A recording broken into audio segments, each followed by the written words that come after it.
Hey, what's up, everybody? Welcome back to Don's Hot Rod Garage. Big Don with you. Just wanted to go over a couple things. I posted that video over the weekend on that Junkyard 55 Nomad, the black one that's super rough. I tried to do that video. I tried to take that video 3 different times, and I had 2 other ones. And that was the one that I guess was the best one out of all of them. Sometimes it's pretty difficult for me to get a video out just because I live in the city and there's always, seems like someone right there, or a bobcat running, or a lawnmower, or, it's nonsense. Me and my wife went down and visited some close friends that live out in the country, and it was just so peaceful. It was so quiet, it was just us. It was just something I'd like to have, something I'd love to have, actually.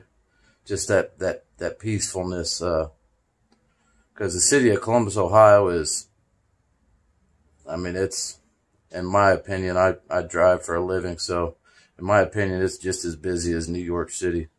And I could be dead wrong, but it's a challenge every single day.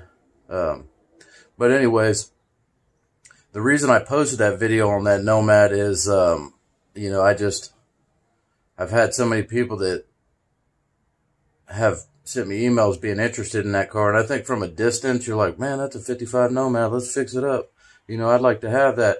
But that's the good, the bad, and the ugly on that car. That's what that car is, It has potential for the right person. And one guy said I was being generous when I said the roof was decent. I've seen some very, very, very rough cars in my lifetime. So maybe to other people I was being generous, but I'm just calling it how I see it. And, you got it when you're watching my video, you got to know that this is coming from my perspective. One thing I wanted to mention about the old cars and things like that in general, if it's not something you can do in your garage, I would say to run as fast as you can away from old cars. Because if you have to pay somebody to build your car for you, where you're just writing a check, man, you'd be better off to buy a speedboat, run it up and down the river till you blew it up and rebuild it again. It'd be about the same difference. You're going fast, nowhere quick. So when I do videos, this is from my perspective of me building cars with my own 2 hands. It's what would be the point of paying somebody to build your car? You know what I mean? I'm not trying to dog anybody, but build your own car. Get out in the garage and build something. It's very rewarding. So that was just one thing I wanted to touch on. If you have to pay somebody to build your car, I'm not saying like, once you get it to the point where it's ready for a paint job, paint job is what you see. So maybe you do want to have somebody paint your car for you, but to think you just buy a car and drop it off, and no, that's a financial disaster waiting to happen. You got way more money in that car than what it's worth. Because the reality of it is, I've seen a lot of restoration shops, and most of the time, the technicians that's in there, there's good technicians, but that technician might be having a problem with his wife or his girlfriend, looking for a tool, making calls, and you're paying $120 an hour for whatever is getting done on that car while it's sitting in that shop. That's not 60 minutes of grinding and welding. That's an 8-hour day. This is what the guy got done on it. So it gets expensive fast, having a restoration shop. And they might be more than that, but last time I heard it was about $120 an hour for a restoration shop. Money's too hard to come by for me to be doing something like that. If I couldn't build my own cars, I would not have no old cars. They're just, that's half the fun of it, trying to find a part or coming up with the next challenge and getting past that challenge. So the video on that 55 Nomad was just to show anybody that wants to email me, this is the actual condition of the car. You know, there's a lot of people out there that are very deceiving when they sell cars, and I'm not one of them people. I ain't gonna push my problems on nobody else, you know what I mean? I had drove one time all the way down to southwest Kentucky, almost where Kentucky and Illinois meet, to look at a 71 Chevelle. And I get all the way down there, and the VIN number's halfway rusted off the car. And I tell the guy, I said, man, you didn't say nothing about that VIN number being rusted off of there. And he goes, well, I can't explain every detail of the car. And I told him, man, you might want to start with the most important detail of the car, you know? I mean, come on, you know, but that's how people are. But that ain't me. That car could sit there till the end of time. It don't matter that much to me. So that's what that video was for. But anyways, I've been doing a couple things around the house on the cars here, and I wanted to do a video all day, yesterday, but there was just way too much neighborhood activity where it was just, you know, it didn't work out. So I'll show you a couple things, and then it's Monday morning. I got to get to work. We just went on that daylight savings time, so it messes your schedule all up. But anyways, so, I was able to get these valve covers off of my local Craigslist, and, they're the ones for the straight across bolt pattern. And you see they got the, let's see if I can get some light on them, the Japan, the 40-200-40-2000. And what them are is them are old California custom valve covers, fin valve covers. They're pretty cool. I've had a few sets.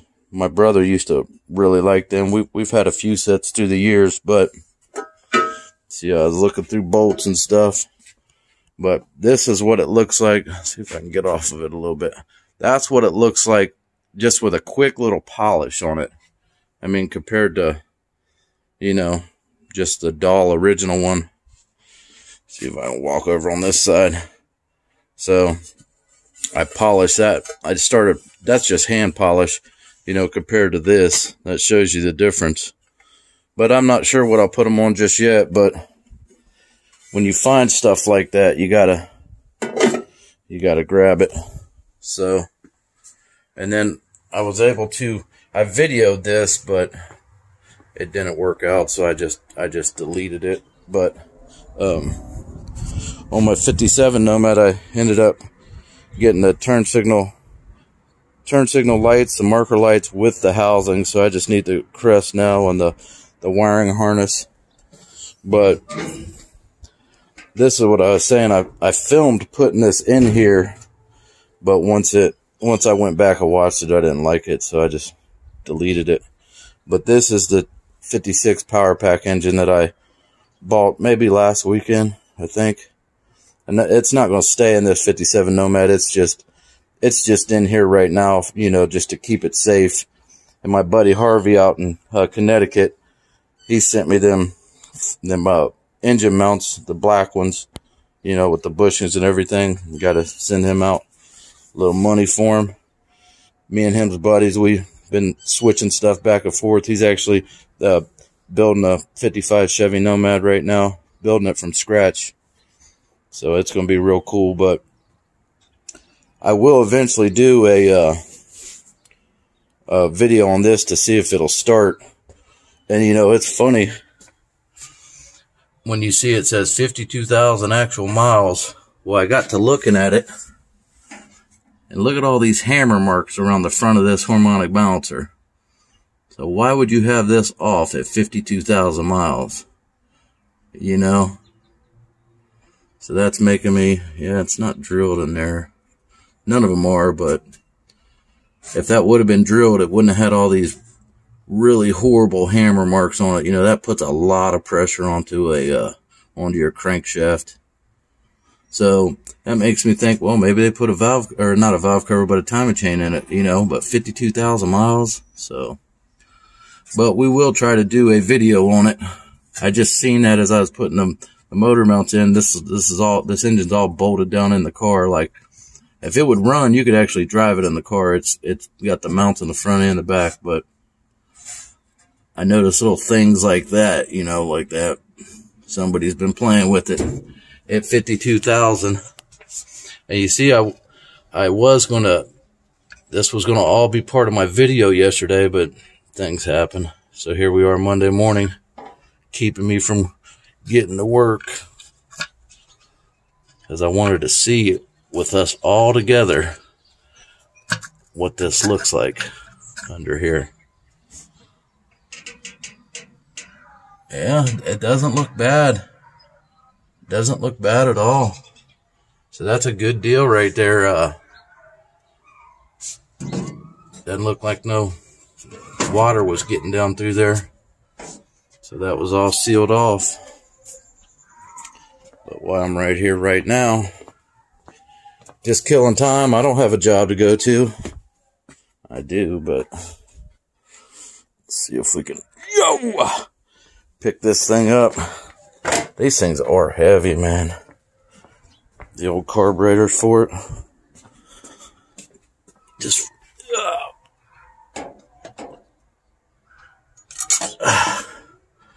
good grief. There we go. Looks better already on there. And this little line goes there. I mean, look, all the little fitting that screws it onto that. It obviously need a little bit of tweaking, but yeah, we'll put this together a little bit more when I get home.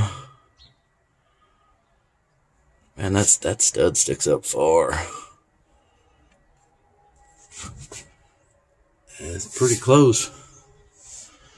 Might hit the damn hood. But I'll put that on, screw that on, you know, the bolts and stuff later on tonight. Because piece by piece, I'm going to try to see if this motor will start. Oh. Yeah, look, it's not. That stud is not letting the hood shut.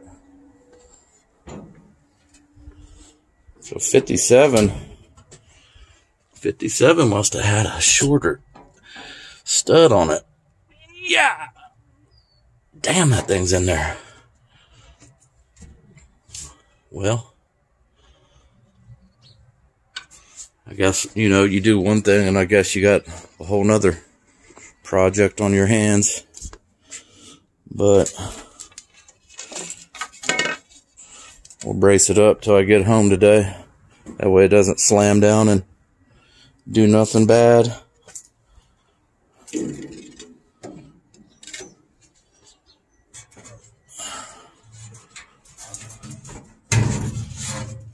Boom. There we go. We got a stick in there to hold the hood up till I get home.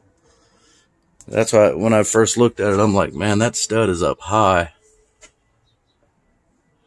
So 57 must have took a shorter air cleaner. I think they did, but you don't know till you know. So, and then my convertible, I was going to ask you guys, we walk over here. My wife always wants to park so close where I can't really do nothing. But what can you do? I was going to ask you guys on these front headlight eyebrows. They was made through J.C. Whitney's, and I've been trying to do research on them. And as far as I can tell, them was made and they come out in the 56 J.C. Whitney's catalog. So if anybody has a J.C. Whitney's catalog from 56, maybe you could flip through the pages and take a picture of that page that shows them, because they made them for several different cars. And if they made them for a 56, I'd like to find them also. Plus, it would give me a better idea of what I'm looking for, because a lot of people have emailed me looking for them eyebrows, and I don't really know all that much about them.